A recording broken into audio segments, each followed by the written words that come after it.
Selanjutnya, kita lihat kalau tadi konvolusi dalam domain waktu N, sekarang konvolusi dalam domain waktu Z.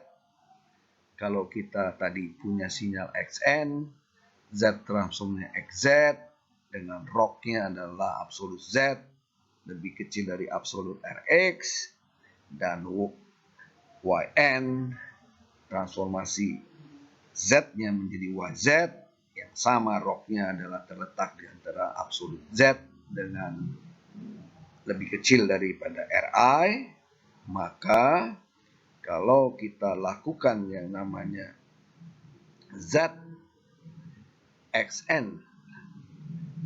konvolusi dari Yn itu sama dengan 1/2Vj ring integral dari kontur atau jalan dari kontur integralnya dari X V kali Y Z per V kalikan dengan V min 1 dV seperti pada slide ini, ya, dengan ROC adalah Z adalah perkalian absolut dari Rx dengan Ri sama seperti sebelumnya, dan ring integral adalah integral kontur yang kompleks, dan C adalah kontur tertutup di perpotongan antara XV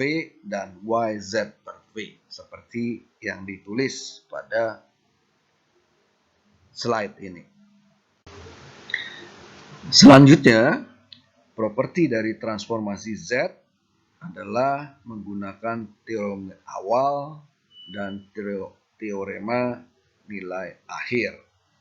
Jadi, kalau kita punya sinyal Xn adalah suatu deret yang kausal dengan transformasi Z-nya adalah Xz, maka kita bisa mencari untuk X0, ya, itu sama dengan limit dari Xz untuk Z menuju tak hingga, yang kita sebut sebagai nilai awal.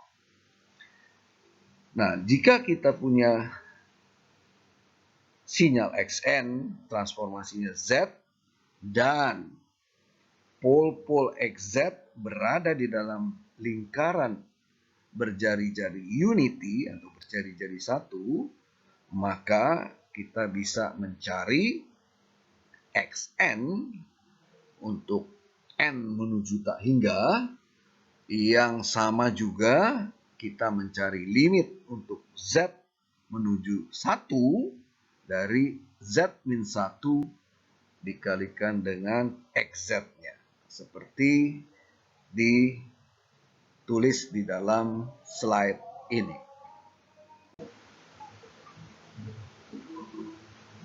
Pada slide ini kita lanjutkan sebagai suatu contoh. Kita akan mencari transformasi Z dan region of convergence untuk penjumlahan antara sinyal pada contoh 51 dan contoh 52 pada slide sebelumnya, yaitu apabila kita punya sinyal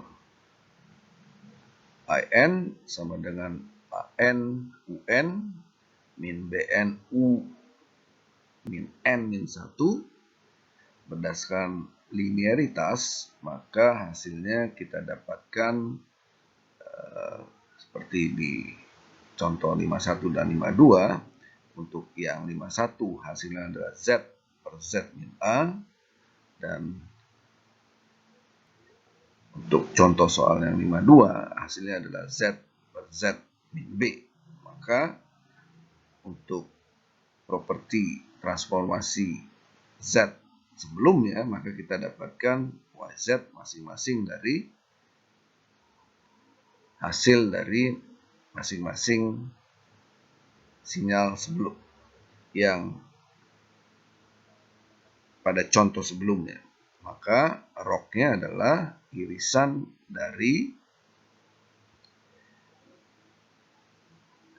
sisi yang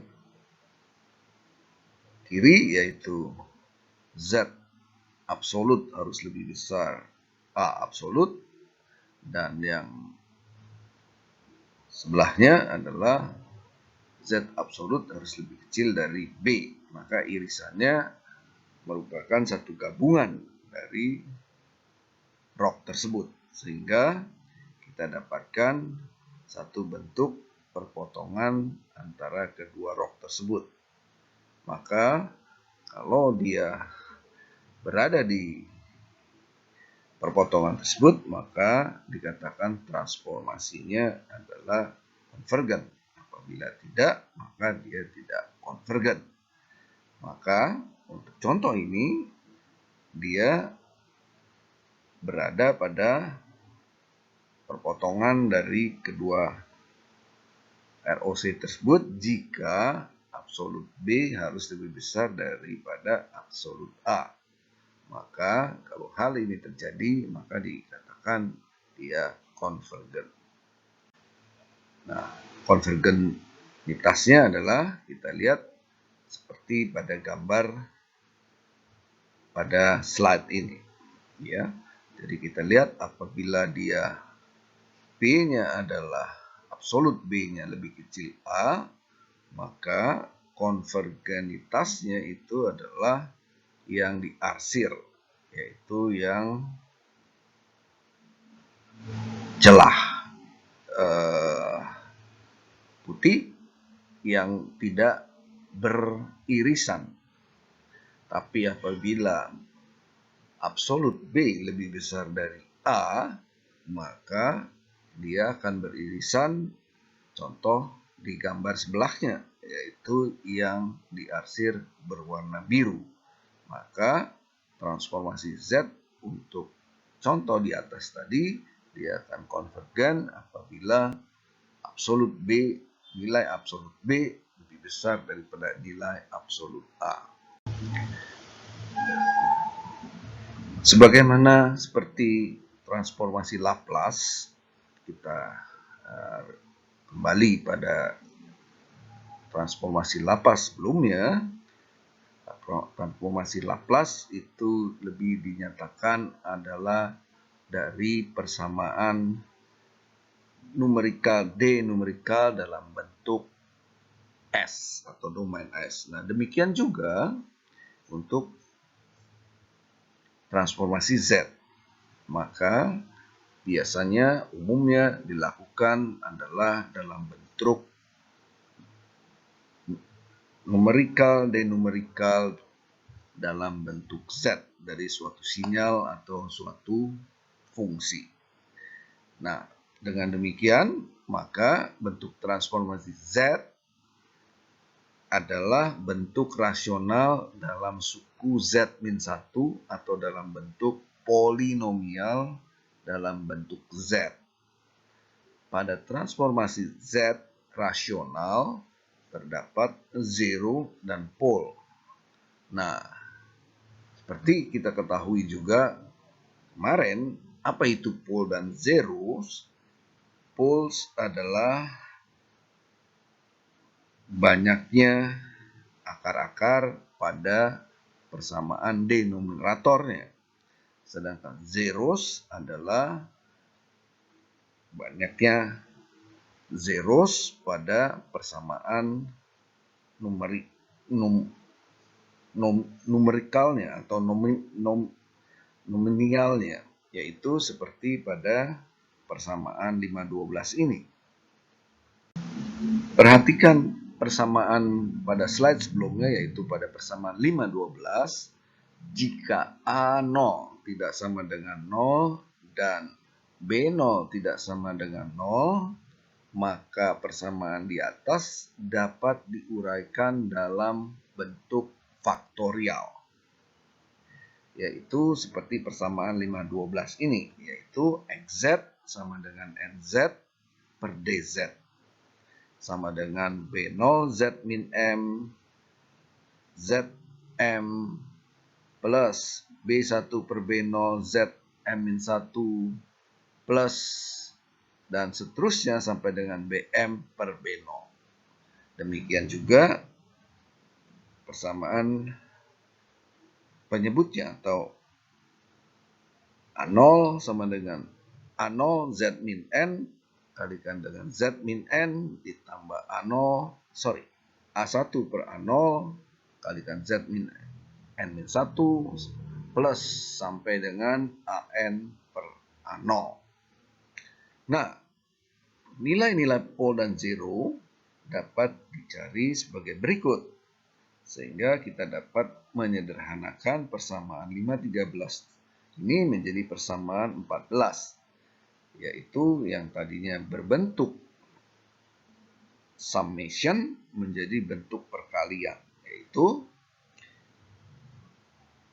XZ sama dengan NZ per DZ sama dengan B0 per A0 dikalikan dengan Z min N plus N dikalikan dalam bentuk perkalian dari masing-masing poles and zeros-nya. Yaitu poles zeros-nya adalah Z min 1, Z min 2, dan seterusnya sampai dengan Z min M. Demikian juga polesnya Z min P1, Z min P2, sampai dengan Z min Pn. Atau di dalam bentuk matematik lazim ya, itu dikatakan sama juga pi dari K sama dengan 1 sampai dengan N, Z min ZK.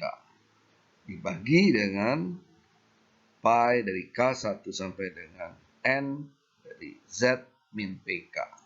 Di mana B0 per A0 Z min Mn itu adalah bentuk dari GZ N min M, di mana G adalah B0 per A0.